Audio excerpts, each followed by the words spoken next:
Hi, it's you, Star Goddess. I'm back. I know y'all. Yeah, this is my kawaii fairy K fashion J style look. Okay. I'll link my beauty channel if y'all are interested in all this. But I'm here to talk about something else. So today I'm going to talk about being who you are. I think as people, society puts certain things or expectations on us and morals on us that sometimes do not benefit us. Okay.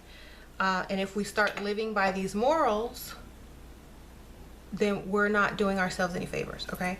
Now there are some laws and rules in place, yes, that we need to keep people, acting right and, not killing everybody and, kidnapping people. But I'm speaking about more on the mental level of morals, the blur between right and wrong or good and evil. Sometimes these little things can mess up our whole lives. Our lives could go in a totally different direction if that one moral was bent or wasn't really important. Do you know what I mean? And these morals are put in place by people or society to make sure that no one is to this or to that or outside of the box too much. Okay. Because bending morals can get you a lot of places faster than following the rules. And we all know that. Everybody's probably cheated in some type of race game to get ahead once or twice, maybe more. And they've gotten ahead and they didn't get caught and they're where they are because of it. Okay. I know I cheated on tests at school before. Hell yeah. Okay. And I don't feel bad about it because who said that cheating was bad? I didn't say that. If you grew up and never had those rules put upon you, would you think cheating was bad, or you just think you're helping yourself? Right? A lot of people get upset about certain types of magic, and because their morals are different, and that's fine.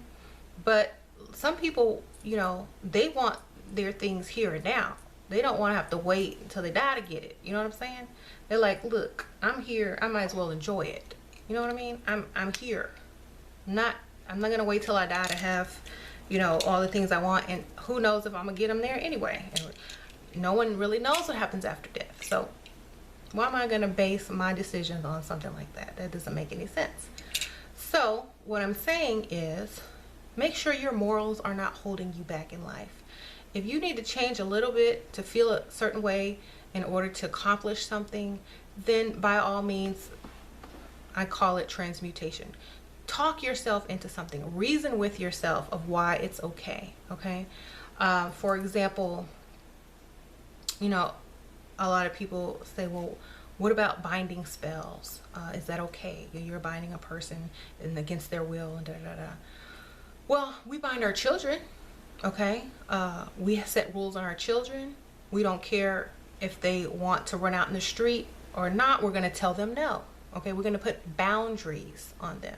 We're not going to let them do crazy stuff because they want to or that they choose to, because we're concerned about, first of all, losing the child, okay, to harm or death, and also about what's best for them. Okay.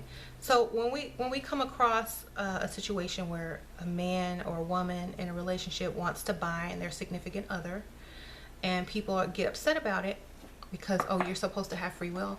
Well, you have free will to bind a person as well. Okay. So you can't forget about that free will. The person that's being binded or bound, most of the time they have no idea, and they don't feel as if their will has been changed. They're just basically influenced by circumstances that conspire to create them to do what that person wanted them to do. Okay. It's kind of like shifting reality.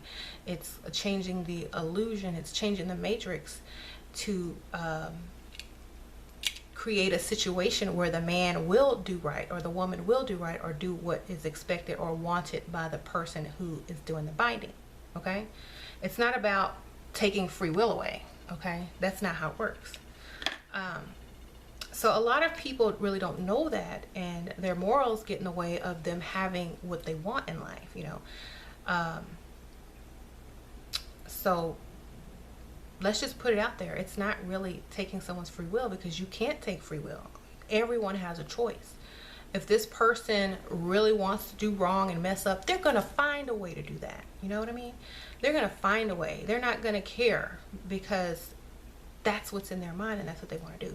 But if they're really trying to make it work in their relationship, and they just have a weakness, and things in the universe conspire to curb them away from their weakness, or make them take a different route home, or get stuck in traffic so they can't, you know, do this or that and come home to you, or if they have a dream or a nightmare that something bad happened and they feel like they need to be there with you, you know, you don't know what it is that made this person do this, but it didn't affect their free will, because they still had a choice, you know. It's like, for example, if you went to McDonald's and you say, look, I'm trying to be healthy today. The whole menu is up there.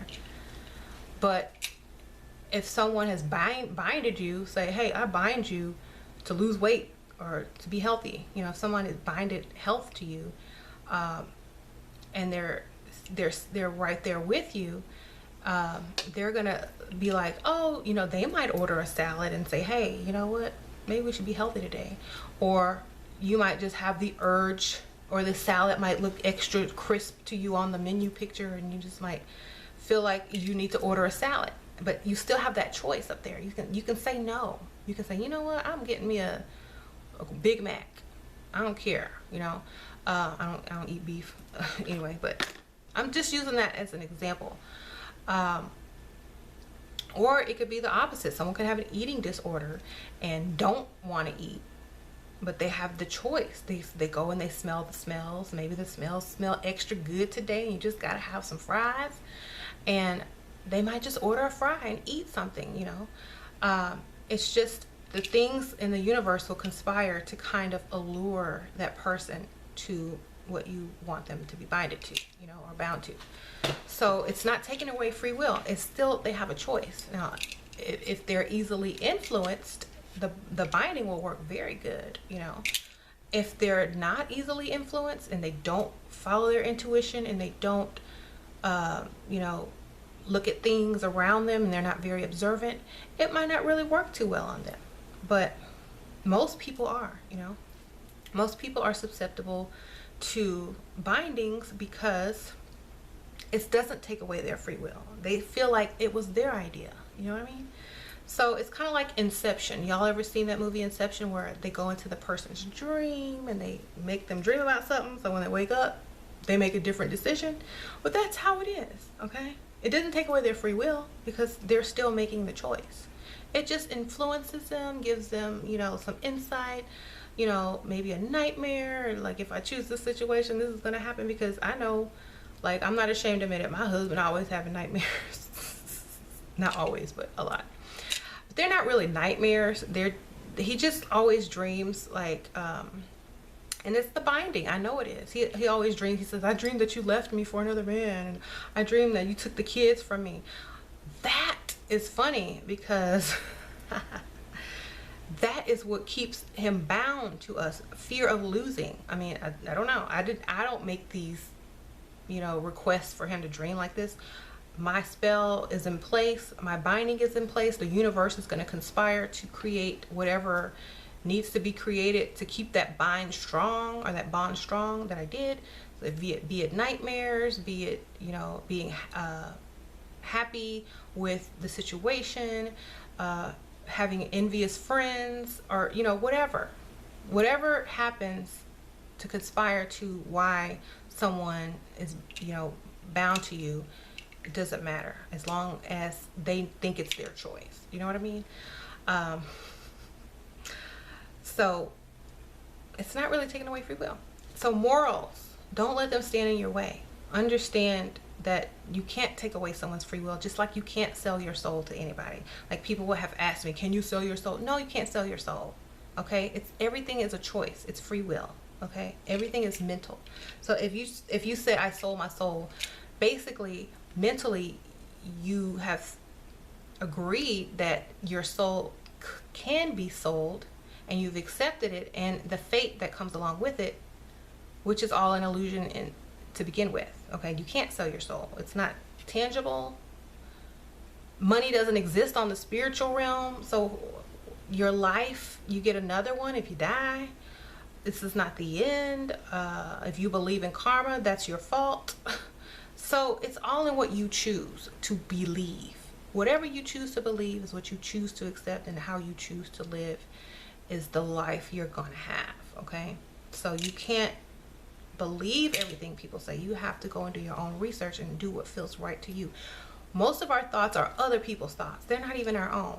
That's why it's important to go into darkness, close your eyes, and get into that deep, dark meditation and listen to yourself and the ideas from, beyond. Not to everybody else and what they say and what they say and what they say and what they say. Because that's not true. Okay? And I say this about karma all the time. Unless you accept it, you don't have to accept it. Like, when people say, I have karma from a past life. No, you chose to have karma from a past life. Just like if I died and I reincarnated, my bill collectors are not going to call me from a former life talking about I owe money. I don't owe any money anyway, but that's just an example. But let's say I died and I still owed money on my car. Let's just say that. Okay.